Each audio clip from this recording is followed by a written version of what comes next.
What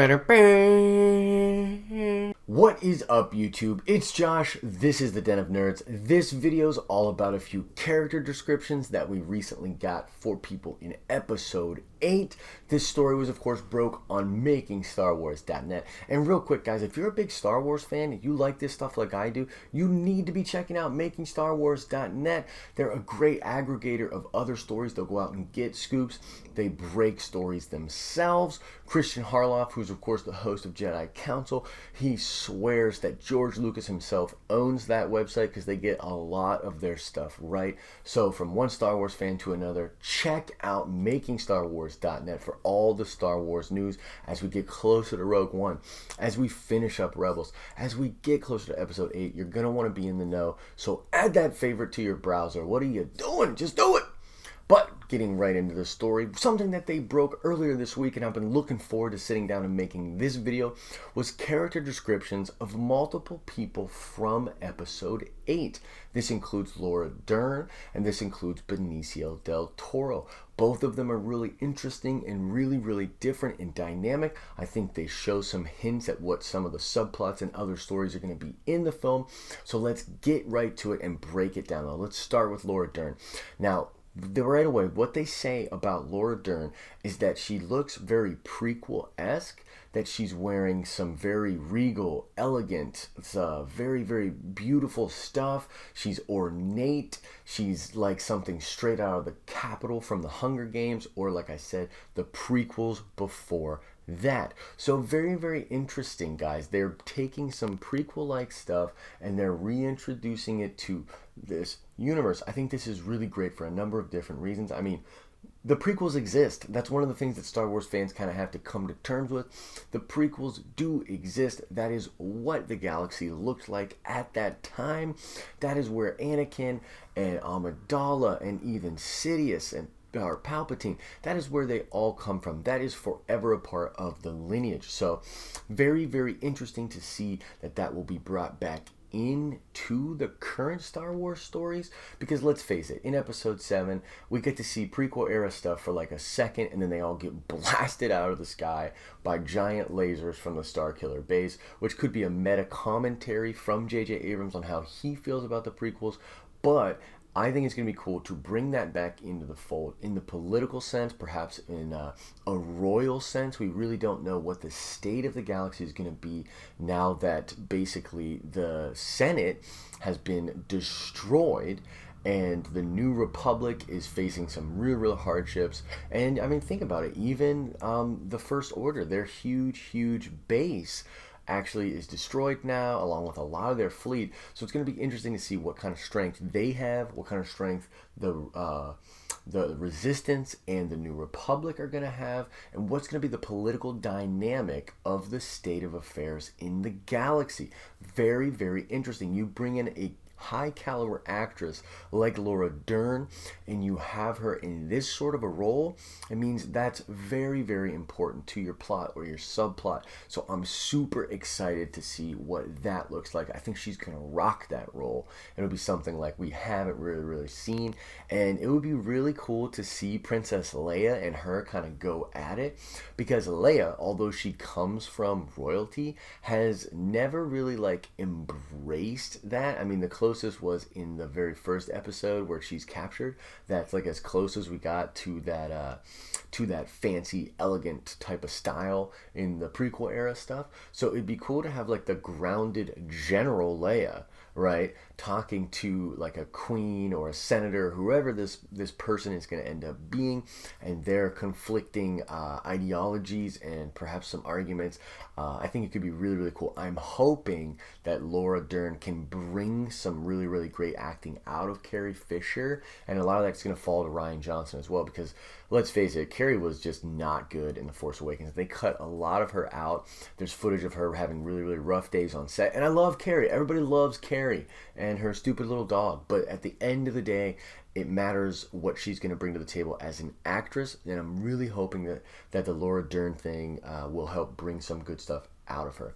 Now let's go into Benicio del Toro. Now this is a character we as Star Wars fans have been very interested in. I mean, Benicio del Toro is a badass. I love him in almost every single role he's ever been in.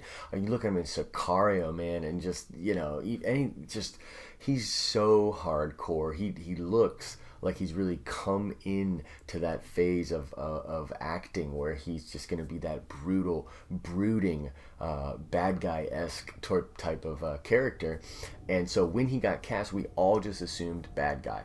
In fact, he even kind of let it slip in an interview last year that he was more or less going to be a bad guy. Now, he backpedaled on that a little bit, probably because of the Disney PR machine telling him to shut his big mouth. But in either case, we've been really, really interested in him, and we're kind of curious as whether or not he's going to be a Sith or a Knight of Ren or whatever. Now, the article on MakingStarWars.net explains that he is more or less a man in black type character that's going to wear, obviously, black, but that archetype that exists in the Dark Tower series or even in Westworld right now, that wearing the black hat, man in black type archetype is something really, really familiar to anybody who reads or watches or absorbs fiction.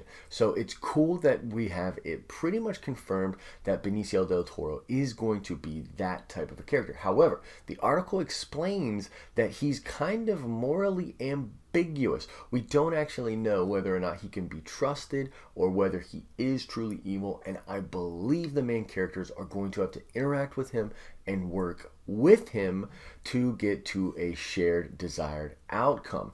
Very, very fascinating. So it's going to be really, really cool to see them interact with him, to see what kind of a character he presents himself to be, and the shades of who he might actually be written underneath that.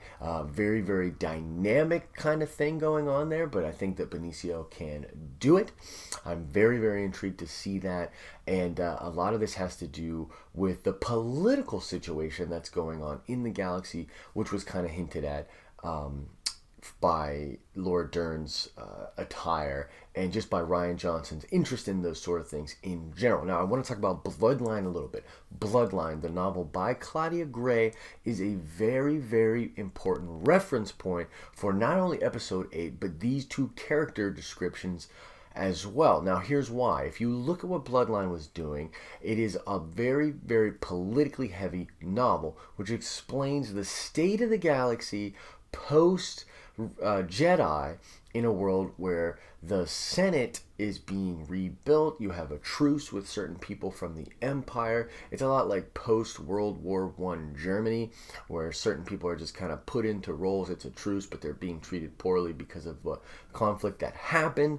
There are, the centrists, which, want this strong central galactic government, and then there are the people that want the planets to have the majority of the control, and so you see this conflict of ideologies in the government sense. But here's why this is really, really important. Rian Johnson had a direct correspondence with Claudia Gray, which was kind of mitigated through Disney or whatever, but it was very important to him that certain things happened in Bloodlines because they were going to have an effect on the political atmosphere in episode 8. I'm talking about the Twi'lek guy that Leia runs against for the High Senator position. I'm talking about the napkin incident, the bombing at the Senate, this underbelly that ends up revealing itself as the First Order. We get to see how that is all built as we move towards the Force Awakens timeline. We get to see that Leia is exposed as the daughter of Vader, and how that creates this huge fissure and basically ruins her political career and has a devastating effect out there. All of this stuff Rian Johnson knew was happening in Bloodline, and he knew it would have effects in episode 8. So when you look at the descriptions of Laura Dern, who is this regal, elegant, politician-esque type character, prequel era type of person, and then you look at this morally ambiguous man in black character, it is obvious to me that Rian Johnson is playing off of our expectations and wanting to explain the political atmosphere of the day. You have probably people bidding for power. You have different types of people out there with different self-interests that are going to try to manipulate things in a certain way. And I'm glad. I'm actually really excited to see what the political environment looks like, to see where we are headed. It's one of the things that was really devoid of The Force Awakens. You really don't know what the state of the galaxy is, what the status quo is. You're just kind of thrown in, and I like the movie a lot, but it's something that I really wanted explained. And although you get a good explanation if you read these books and comic books, it's not really fair to people who just go out and see the movies. So hopefully they do a nice job of expounding upon some of the stuff that they started in these novels. But I think when you look at these two character designs, it's very obvious that those themes, that's the kind of stuff we're going to be working with, and I'm super, super excited. I am hoping, beyond hope, that the rumors of Ezra Bridger being Benicio del Toro are true. That would be so, so cool. And if you don't know, there's a rumor out there that Ezra Bridger is either the founder or one of the first members of the Knights of Ren, that he is either found by Snoke or finds Snoke himself and becomes a Knight of Ren to honor a fallen or killed Sabine, who is of course from House Ren on Mandalore. Really, really strange connections there, but here's why this would be so cool. Ezra Bridger is incredibly strong with the Force, and he looks as though he's going the Grey Jedi route in Rebels right now. So it would be really, really cool to see Benicio as this older Jedi who essentially was around at the same time Luke was doing his thing, but instead of taking it right to the Sith, he walked this other strange path, which is kind of this, this subverged part of the Star Wars mythos, which we know very little about. So it'd be really, really cool to see that. I want to see him pull out a red lightsaber or a green lightsaber or any color lightsaber. I need to see Benicio del Toro wielding a lightsaber and being a major villain as we move forward. That would be really, really satisfying. So let me know in the comments section, what do you think of these descriptions? Are you excited? Do you think Laura Dern's going to be a badass? Do you think they might flip it and she might be evil and he might be good? Let me know your thoughts about this sort of stuff. Always willing to talk Star Wars, guys. We're getting so close to Rogue One, and then Rebels is finishing up, and there's just so much Star Wars goodness going on right now. So let's have a conversation about it. Now let's check that nerd card really quickly. The question is going to be, what is the name of the Twi'lek that opposes Leia's run for the lead senator in the Bloodline novel? He has a really cool name. He's a very interesting character. He actually collects artifacts from the Empire. So it would be something like being in Europe as they were building the European Union and collecting Nazi memorabilia. And it's so weird, right? People just automatically assume you're evil and all these different things like that. A lot of layers to the character. I like him a lot. What is the name of that character? Answer the question in the comments section below. Like the video and subscribe to the channel to get all of the nerdy content that is going to be coming your way as we move through the year and into next year. I hope you're having an awesome and nerdy day. See ya!